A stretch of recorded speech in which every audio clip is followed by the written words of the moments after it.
سوق الانتقالات السنة دي شكله ولع بدري قوي عن العادي. ريال مدريد وبرشلونة تحديداً بدأوا يتحركوا بجد عشان يحلوا أكبر مشاكلهم. طب إيه هي المشاكل دي؟ وإيه الحلول اللي في دماغهم؟ تعالوا نشوف. نبدأ بريال مدريد. عندهم تحدي ضخم جدا، تعويض خط الوسط التاريخي بتاعهم.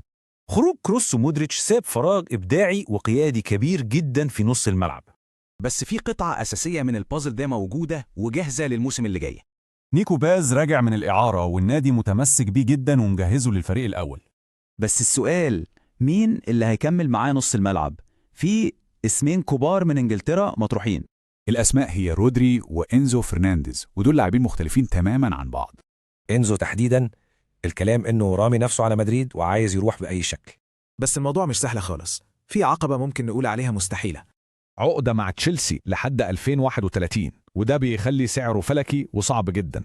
طيب نسيب مدريد ونروح للغريم التقليدي في كاتالونيا واللي عنده حوار مختلف.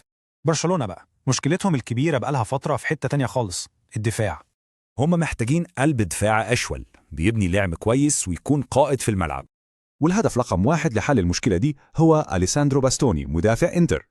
الغريب في باستوني إنه عبقري في خطة 3 ورا، لكنه بيتوه لما بيلعبوا ب4.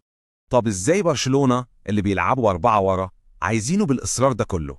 السر في حاجة اسمها الإدراك المكاني، دي موهبة بتخليه يقرأ الملعب صح. وهنا يجي دور طريقة لعب برشلونة نفسها، هي اللي هتخليه ينجح. برشلونة في حالة الهجوم بيدافع ب3، يعني بيخلقوا الباستوني نفس ظروف تألقه في إنتر. بكده يقدر يكون القائد اللي بيبني اللعب من ورا اللي ناقصهم. كده بقى عندنا السيناريوهين، مدريد بيحل أزمة نص الملعب وبرشلونة بيصلح الدفاع. يا ترى مغامرة مدريد على محرك جديد لخط الوسط هي اللي هتنجح، ولا رهان برشلونة على مهندس دفاعي؟